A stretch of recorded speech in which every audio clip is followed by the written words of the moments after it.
Jednodniowa wycieczka na Malcie zapowiada się bardzo intensywnie. Zaraz po wyjściu z lotniska kierujemy się do stolicy, czyli Valletty.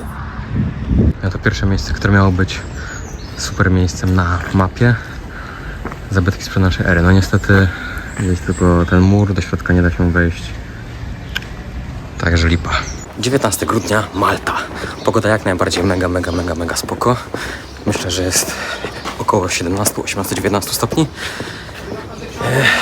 Czyli akurat na krótki rękawek lub lekką bluzę, jeśli akurat nie świeci słońce.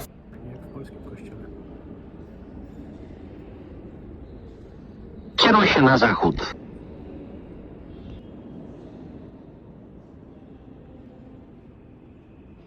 W tym miejscu oprócz ciekawych budowli uwagę przykuwają także tutaj te wystające miejsca, które wyglądają trochę jak pozostałości po jakichś słupach. Tak naprawdę są tam spichlerze, które ostatni raz były użyte, o ile dobrze sprawdziłem, także podczas II wojny światowej, czyli całkiem niedawno.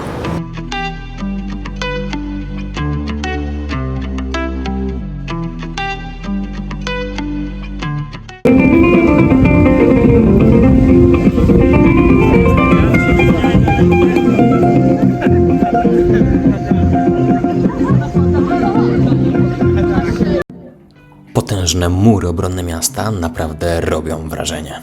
Tymczasem zmierzamy na koniec półwyspu do słynnego fortu Świętego Elmo.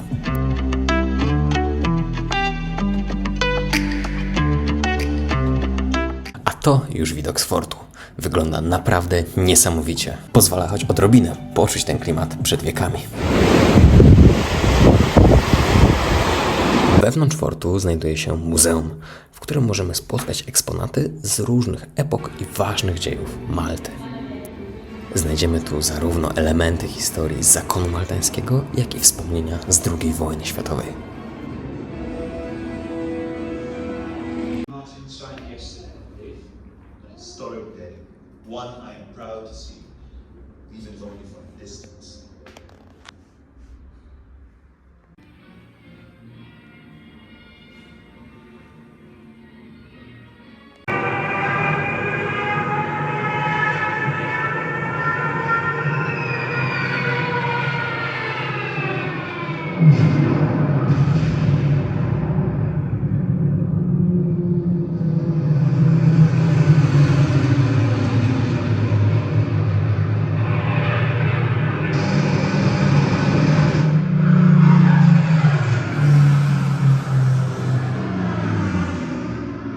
Szczerze mówiąc, spodziewałem się, że uda się znacznie bardziej poczuć klimat tego miejsca.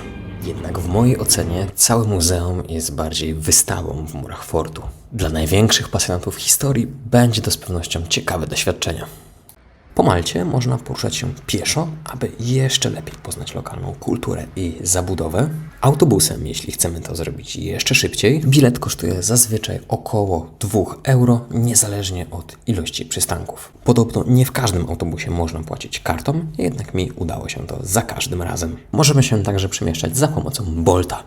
To rozwiązanie opłaca się szczególnie przy dłuższych trasach albo gdy jedziemy większą ekipą. Na Malcie stosunkowo łatwo wydostać się z miasta na tereny wiejskie. Są to zazwyczaj niewielkie tereny uprawne, czasami można także spotkać tu jakieś zwierzę.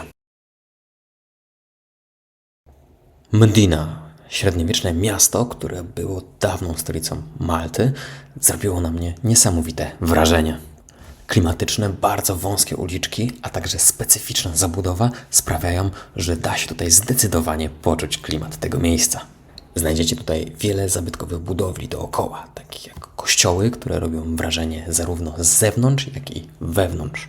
Aby jeszcze lepiej poczuć klimat tego miejsca, polecam zgubić się nieco w tych uliczkach i po prostu przechadzać się nimi i cieszyć się chwilą.